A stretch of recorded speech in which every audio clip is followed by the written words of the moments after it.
ईश्वर ने हमें मनुष्य का जीवन दिया। ईश्वर को ये जीवन बहुत ही प्यारा लगता है, क्योंकि हर प्राणी ईश्वर का अंश है। जैसे बच्चे होते हैं, वो हर अपने माता पिता को अच्छे लगते हैं, चाहे कैसे भी हो वो प्यार करते हैं। उसी तरह से भगवान को सब प्राणी अच्छे लगते हैं। और संत जब इस धरती पे आते हैं तो वो ये चाहते हैं कि हर प्राणी का जीवन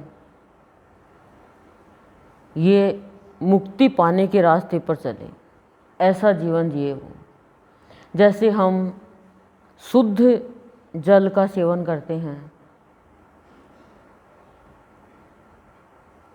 गंदा है ज़रा सा भी तो हम नहीं पिएंगे। दूध भी छान कर पीते हैं, गरम करते हैं, चाय भी छान कर लेते हैं, गेहूँ है, अनाज है, जो भी छान कर लेते हैं कि इसमें कोई भी कीड़ा वगैरह नहीं हो। तो ऐसे ही जीवन को छान कर जीना सिखाते हैं संत है वो। छीनना नहीं सिखाते, छानना सिखाते हैं। क्या? असार को छोड़ दो और सार को ग्रहण कर लो, गंदगी को त्याग दो और अच्छाई को ले लो।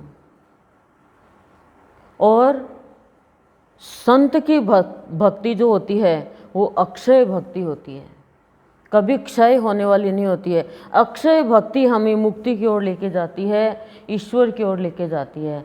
हम पहले छोटी छोटी वस्तुओं के लिए, कामना पूर्ति के लिए, संसारिक प्रलोभनों के लिए, बच्चों के लिए, परिवार के लिए, इनके लिए भक्ति करते थे। लेकिन सद्गुरुदेव ने संत मणि में हमें समझाया कि इनके लिए भक्ति करनी, प्रार्थना करनी, ये कोई भक्ति नहीं है, ये तो एक वासना की भक्ति है। आप कहो, मुझे कहना आपका अधिकार है, क्योंकि आपको विश्वास है कि मैं आपका काम करूँगा, गुरुदेव का कहना है। लेकिन आप अक्षय भक्ति करो और अक्षय भाव रखो, जो भाव कभी ख़त्म ही नहीं, देते जाए फिर भी ख़त्म नहीं हो, और बढ़ता जाए और बढ़ता जाए।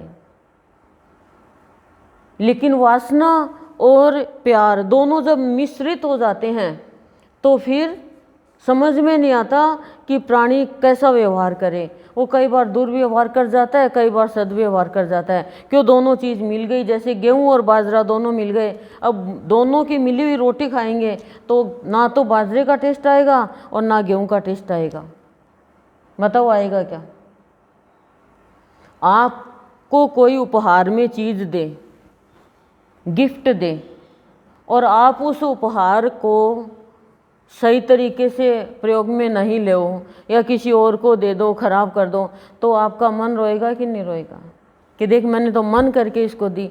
मान लो माँ भी अपनी बेटी को कोई चीज़ देती है तो कहती हैं कि बेटा ये तू उस समय पहन लेना, ये तो उस समय पहनना, ये भारी चीज़ है, इसको ध्यान से रखना। ऐसे ही गुरु जो होते हैं ना, वो हमें समझाते हैं कि ये जीवन जो है ये मेरा दिया हुआ उपहार है, मैंने पूरा श्रृंगार करके तुम्हें भेजा है, कहीं पर भी कोई कमी नहीं करी, एक एक अंग को तरीके से लगाया है। बिंदी लगाने के लिए मैंने स्थान बनाया है, काजल लगाने के लिए मैंने आंखें बनाई है, कांटे के लिए मैंने नाक बनाया है, कानों के लिए भी मैंने तुम्हारे श्रृंगार के लिए बनाया है। देखो बाल भी सिर पे बनाए, नहीं तो हम टकले पकले होते तो कैसे लगते क्या? चाहे सफ़ेद हो, चाहे काले हो, चाहे सुनहरे हो, कैसे ऊपर बाल तो है, बाल नहीं स्किन ऐसी हो तो देखो कैसे लगेंगे हम। हर चीज़ देखो पहनने के लिए। गला भी बनाया तो देखो गले में क्या है, पशुओं के रस्सी, चैन, और हमारे सोना, गहना, हार, ये है मोती, हीरा, और उनके घुंघरू बांधते हैं पशुओं के, और हम पायल पहनते हैं, चूड़ियाँ पहनते हैं, अंगूठियाँ पहनते हैं, कितना श्रृंगार करते हैं। भगवान ने अंग दिया है हमें, पर कभी हमें ये भी ध्यान में आता है क्या कितने सुंदर भगवान ने अंग दिए है। तो इनका सदुपयोग ये थोड़ी है कि हमने हार श्रृंगार कर लिया पूरा बाहर का। ये अच्छी बात है, सुंदर है, हम लक्ष्मी का रूप है तो करना भी चाहिए। गुरु तो हमें ये नहीं कहते मत करो, गृहस्थी में रहते हैं तो, लेकिन ये इनका बाहर का श्रृंगार है, भीतर का तो हमने कुछ किया ही नहीं, क्योंकि भीतर का हमें पता नहीं है भीतर का श्रृंगार होता क्या है। जब संत की भक्ति आती है तो अक्षय भक्ति क्यों कहा मैंने, इसलिए कहा कि उस अक्षय भक्ति में कोई भी क्षय होने वाली चीज़ की कामना, इच्छा नहीं होती। हे प्रभु, मेरे लिए जो अच्छा वो आप दे देना, मैं तो आपकी शरण में हूँ, यदि मैं आपकी शरण में हूँ और मैं मांग करती हूँ तो मैं तो पापी हूँ, क्योंकि शरणागत को मांगने का अधिकार ही नहीं है। शरणागत को तो मांगने का अधिकार नहीं है, वो अपने आप ही दे देगा। कहने का अधिकार है कि प्रभु मेरी भी ऐसी इच्छा होती है, लेकिन प्रभु होनी नहीं चाहिए मेरी। यदि स्थूल में इच्छा हो रही है भगवान, तो इसका मतलब मेरी अक्षय भक्ति नहीं है, अक्षय भाव नहीं बना है, हमारी अक्षय श्रद्धा नहीं है, टूटने वाली श्रद्धा है, क्षय वाली श्रद्धा है, क्षय वाला विश्वास है हमारा। आज तो हम विश्वास कर रहे हैं कि आपके अलावा हमारा कोई नहीं है, लेकिन जब विश्वास पूरा नहीं होता है तो हमारा विश्वास क्षय हो जाता है। अक्षय श्रद्धा, अक्षय विश्वास, अक्षय निष्ठा जब होगी तो अक्षय भक्ति प्रकट होगी, और उस भक्ति में से ज्ञान और भाव की उत्पत्ति होगी, अक्षय भाव की, जो फिर भाव कभी खत्म नहीं होगा। हमारा भाव तो क्षय भाव है। अभी हम तो भावुक होकर बोल देते हैं, स्टेज पे आकर भी बोल देते हैं, वो भावुक हो जाते हैं, कोई काम हो गया हमारा तो हम बोल देते हैं। भाव तो परमानेंट बना रहता है। जैसे आप सदा के लिए स्त्री बनी हुई हो, आप पुरुष नहीं बन सकते, स्त्री ही हो, शरीर स्त्री का है, लेकिन स्त्री हम थोड़ी, हम तो आत्मा है। ऐसा थोड़ी आज तो बच्चा बन गई, कल स्त्री बन गई, परसों पुरुष बन गई, फिर कुंवारी बन गई, फिर शादीशुदा बन गई। चाहे मांग ना भरे, चाहे बिंदी ना लगाए, चाहे चूड़ी ना पहने, चाहे कुछ भी श्रृंगार नहीं करे, फिर भी सुहागिन तो सुहागिन ही रहेंगे ना। शादीशुदा तो शादीशुदा ही रहोगी ना, नहीं रहोगी क्या? तो ऐसे ही अक्षय भक्ति जब हो जाएगी, गुरु की कृपा से अक्षय भाव बन जाएगा, तब जाके हमें एक निष्ठ ईश्वर की वो चीज़ मिलेगी जो हम सोच भी नहीं सकते। एक निष्ठ होके रहेंगे। फिर हमने अभी भगवान के इस उपहार का निरादर ही तो किया है। मेरी शादी में आया हुआ कंपार्ट है, मेरी शादी में आई हुई डाइनिंग टेबल है। भगवान कह रहे मैंने तुम्हें इतना सुंदर ये दिया कंपार्ट, ये डाइनिंग हॉल ही दे दिया पूरा, चाहे खाते रहो पीते रहो, इसमें कभी भरता ही नहीं है अंतिम समय तक भी। और कोई चीज़ की इच्छा है क्या? बताओ, अभी भी इच्छा ही पूछ रहे हैं। अब वो कहे मैं पकौड़ी खाऊंगी, ले पकौड़ी खाएगी, तू भगवान को क्यों नहीं पकड़ती? अब क्या करेंगे?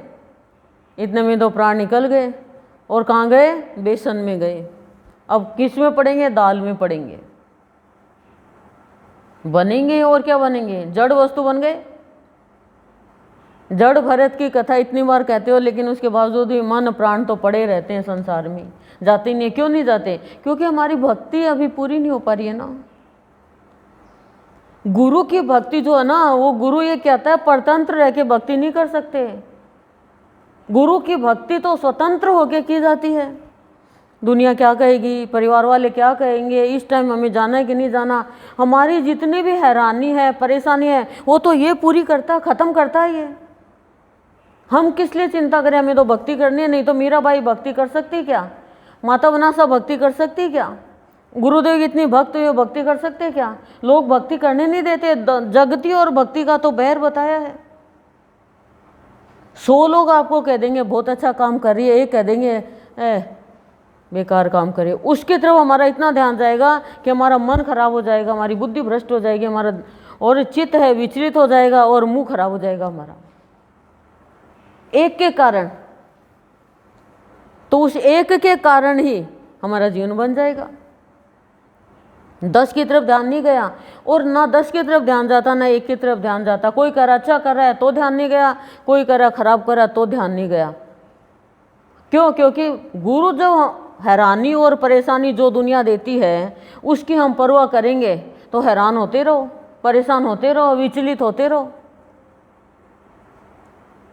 बताओ आप, संत तो हमारी यही तो पूरी करता है, लेकिन फिर भी हम परतंत्र रह के भक्ति करेंगे तो फिर कभी भी हम अक्षय भक्ति नहीं कर पाएंगे। परमानंद की प्राप्ति हमें हो ही नहीं पाएगी। कैसे होगी बताओ? और संत ही हमारे अंदर में क्या देते हैं? भक्ति की सुख की तरंग उठा देते हैं कि भक्ति में सुख मिलेगा। संत भक्ति में वो तरंग उठती है हमें, और हम सब इसके गुणगान भी गाते हैं, पर मानते नहीं है।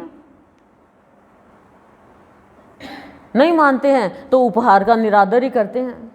संत भक्ति से ही हमारे अंदर में उस सुख की भक्ति का और अनुपम उपहार मिलता है, अलौकिक उपहार मिलता है, समझ मिलती है। तभी तो इस उपहार की हम कीमत कर पाते हैं, सार्थक कर पाते हैं इसको।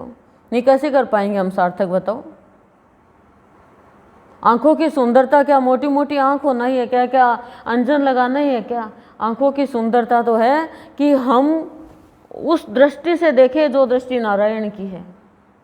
अभी तो 2 बार अमृतवाणी आ गई कि खेल है ये तो सारा, नारायण की दृष्टि से देखो तो सब नजर आ जाएगा, और वो दृष्टि सबके पास है। आप कितना भी गलत काम करो, आपका अंतर्मन आपको कहेगा गलत तो है, गलत तो है भाई। चाहे कुछ भी कहो, खुद का बच्चा भी करा तो गलत महसूस होगा हमें। पर संत क्या करता है? संत सबको आदर देता है। संत कहता जितना जिसका पात्र है उतना ही वो प्राप्त करेगा, लेकिन संत किसी का अनादर नहीं करता। आदर देते लोग क्या सोचते हैं कि हमारे अंदर योग्यता है इसलिए हमें आदर दे रहे हैं। पर संत का काम नहीं है किसी का अनादर करना, किसी को दुदकारना, किसी को फटकारना। संत का काम नहीं होता है ये। क्यों? क्योंकि वाणी का दुरुपयोग हो गया ना। ये तो भगवान ने वाणी तो हमें उपहार के रूप में दी है, वाणी तो उपहार के रूप में दी, आंखें उपहार के रूप में दी। आंखें नहीं देते तो क्या करते हम? हमारे लिए तो सब होते भी नहीं होने के बराबर हो जाते। आंख बंद कर ली तो क्या दिख रहा है? कुछ नहीं दिख रहा। बताओ आप।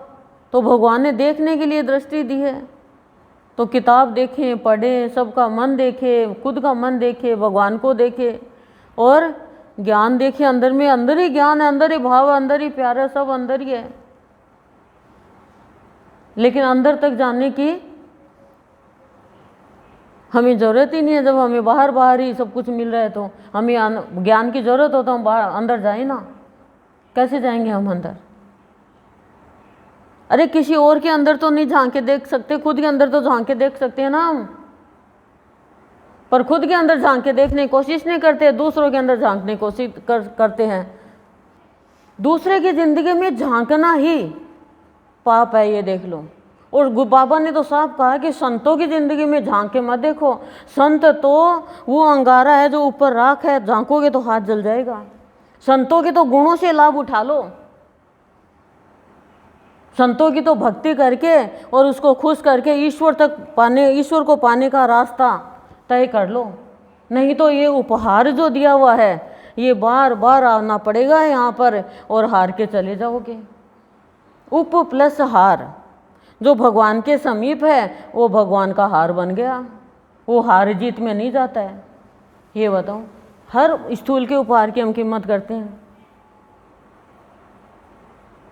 पुरानी से पुरानी चिट्ठी भी है ना, मेरी माँ के हाथ की है, मेरे पिता के हाथ की है, मेरी माँ के हाथ का है, इतना सा ही उनका प्रसाद है।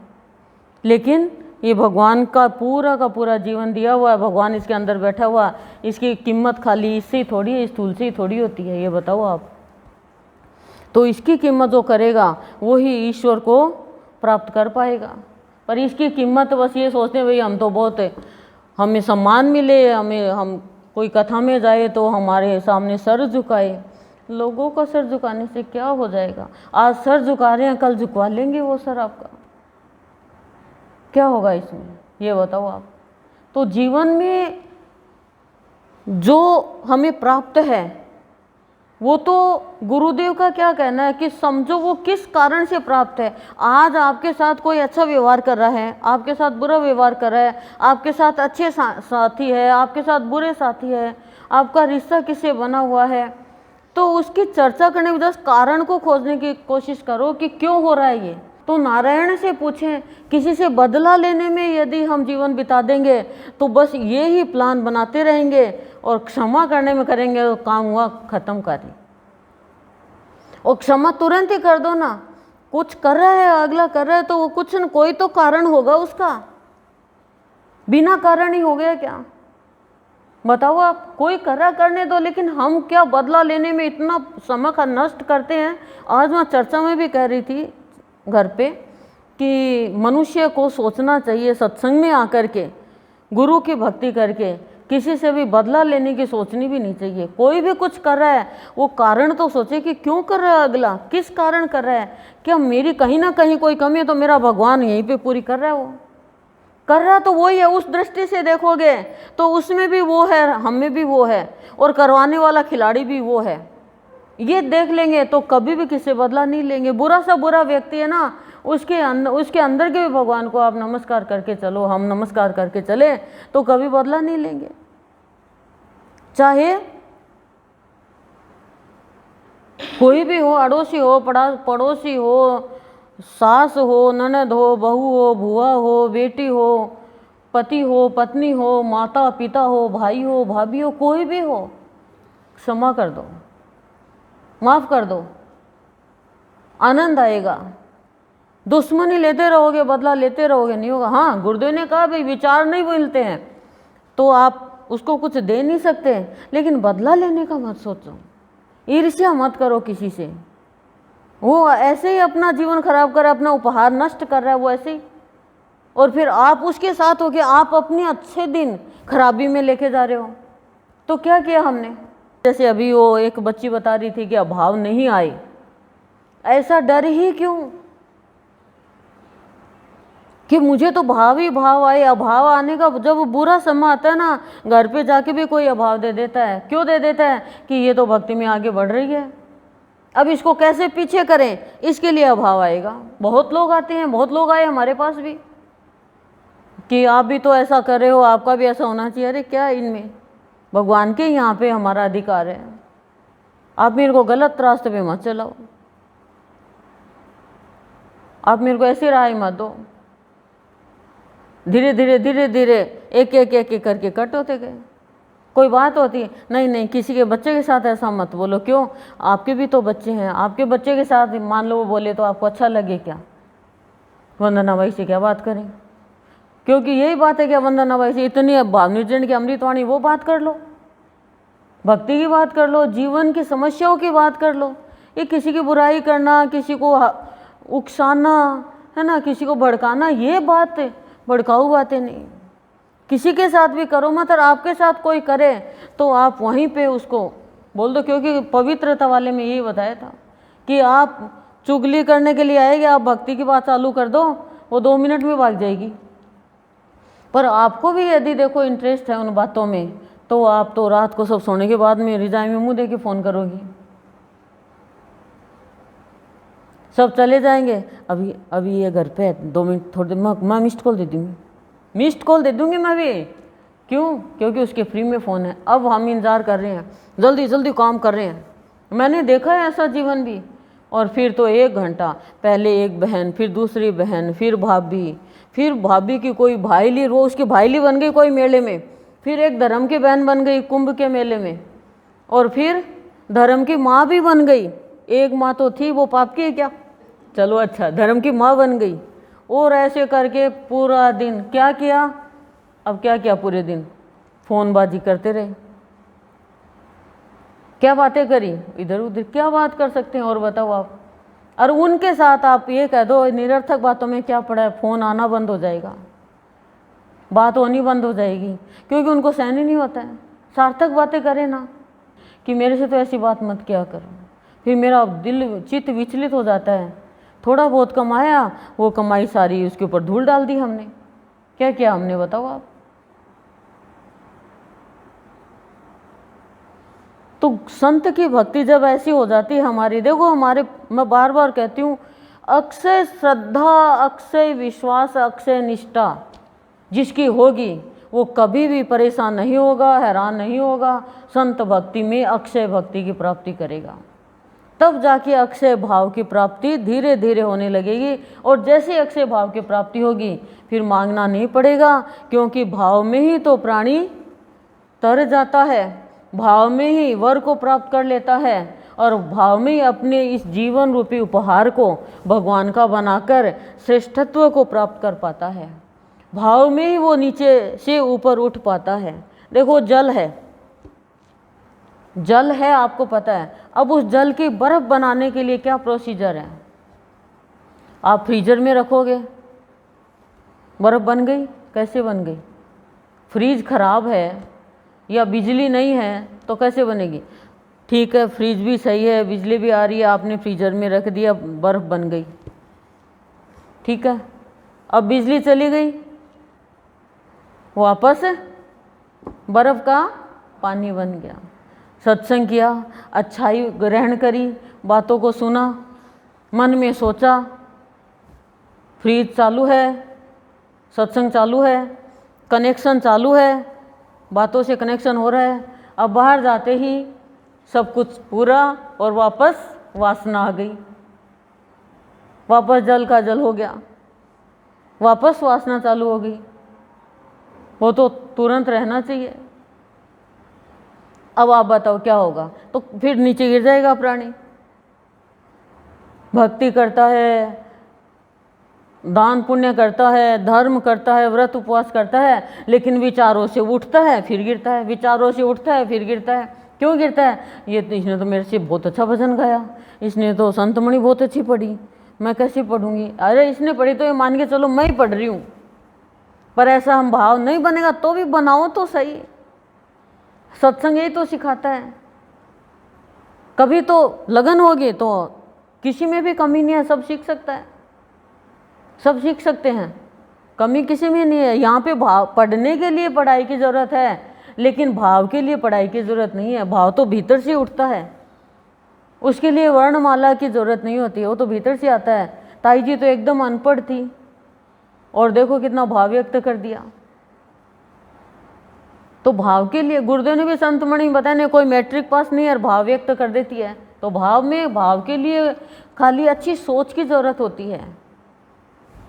और जैसे ही हमें भगवान की भक्ति मिलती है, सत्संग मिलता है, और हमारा तार जुड़ जाता है, और फिर हम बाहर जाते हैं, कुसंग में चले जाते हैं या कोई ऐसे के प्रभाव में आ जाते हैं, तो कभी ईर्ष्या जागृत हो जाती है, कभी मोह जागृत हो जाता है, कभी कुछ जागृत हो जाता है, तो जीवन खराब हो जाता है। देखो इस उपहार का आपको सम्मान करना ही होगा, इसका सदुपयोग करना ही सम्मान है, इससे सत्कर्म करना ही इसका सम्मान है।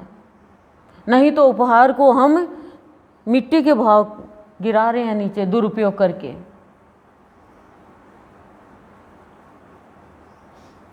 एक भक्त होता है, वो भगवान की बहुत भक्ति करता है,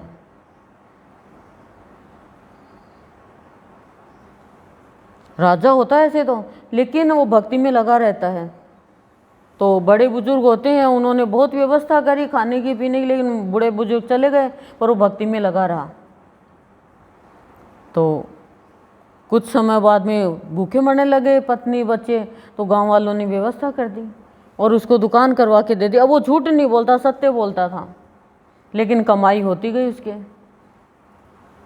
एक दिन कहीं पता चला कि यहाँ पे कीर्तन हो रहा है भगवान का।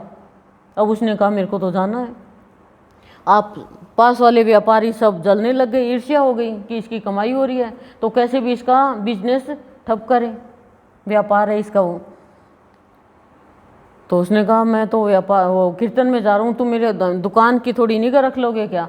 हाँ, उन्होंने कहा हम तो नहीं रखे, हमें कुछ नहीं पता। उसने क्या किया, दुकान के ऊपर अपने घोड़े को बांध गया, जहाँ से सामान लाना ले जाना करता था, मतलब जिसको कहते हैं सामान लाद कर लेके जाता था।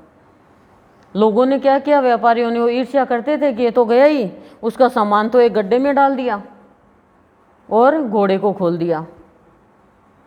अब उन्होंने अफवाह फैला दी कि इसकी दुकान पे तो आग लग गई, और वो सब ताला बंद कर करके जाने लगे। इतने में ही चोरों ने आक्रमण कर दिया और उनका जो भी माल था बाकी का सब लूट के ले गए और उसका उस गड्ढे में सुरक्षित मिल गया भक्त का।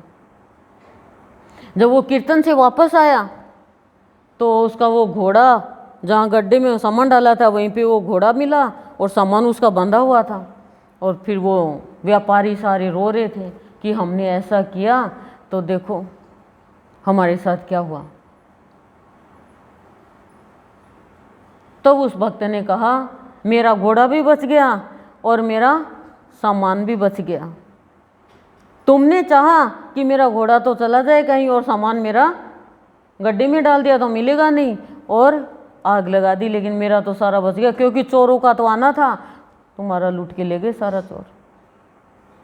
तो उन्होंने क्या किया, ईर्ष्या के कारण इस उपहार का निरादर किया। विकारों के कारण हम दुरुपयोग करते हैं इसका। तो इस उपहार का, शरीर रूपी उपहार का निरादर मत करो, ये भगवान को बहुत प्यारा है।